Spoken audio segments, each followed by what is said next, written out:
Sixth grade, happy Wednesday.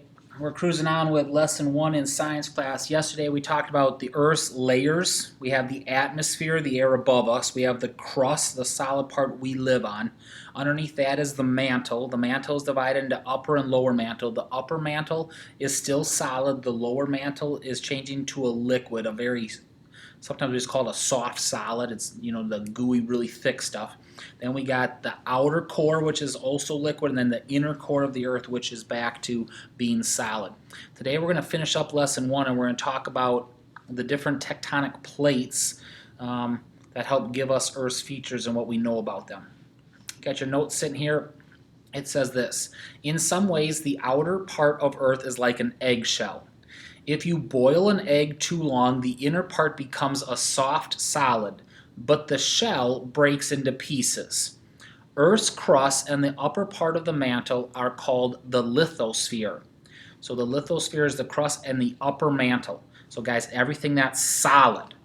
Like a cracked egg, the lithosphere is not a continuous layer. It is broken into pieces that are called tectonic plates.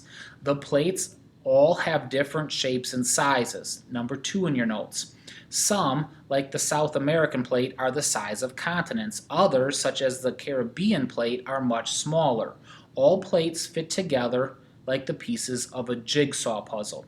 So guys, they're showing you this down here, and they have these different plates here. You can see the Caribbean plate right here, just a small thing. You can see the South American plate that they're talking about, where we have South America. Has not only all of South America, but huge pieces of ocean with it.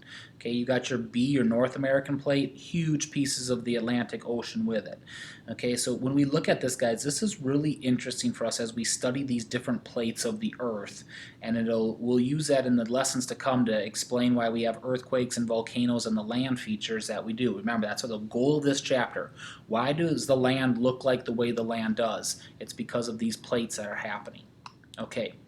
You can see on the map that the plates don't follow the edges of the continents. Many of the plates are made up of both continental crust. What's continental crust for number 3? It's the crust that makes up continents. And oceanic crust. What's the oceanic crust? Crust that makes up the floor of the ocean. Number 4. What do we write right before that? Most plates are made up of both. So most plates have both continents and ocean on it. Now guys, there obviously are some exceptions. Down here, I have pretty much just a piece of the ocean, don't I? A piece of the ocean. But most of them are like what we're on. We're on continent and ocean, continent and ocean, continent and ocean. Okay, so most of them are both. Most of the United States is on the North American plate. Much of the Atlantic Ocean is also on this plate.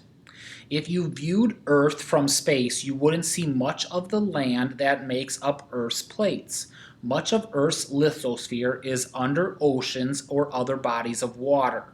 Number 6 on your notes. Look at the Pacific plate. The western part of California is on this plate, but most of this plate is covered by an ocean. Okay, so what they're saying is when you look at it, guys, you'll see water, but please understand there's land underneath water. But pieces of California here, this is called the San Andreas Fault Line.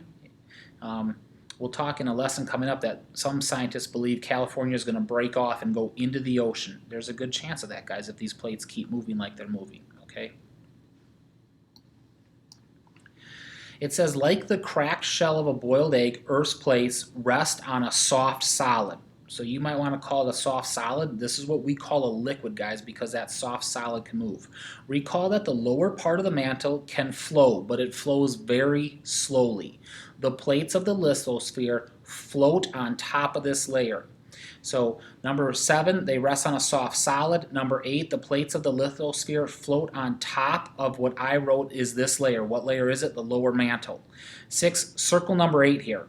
This is going to be on your test. It's one of your multiple choice questions, and it says, like, where does the lithosphere rest? And it says it floats on top of the lower mantle, and that's true.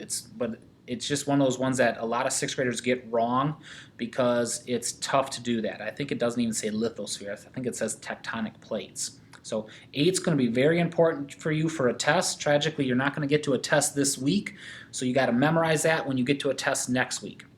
Okay, finishing up our notes comes from this little section right here, how we actually see inside Earth. You might wonder how scientists know so much about the inside of the Earth if they can't go there.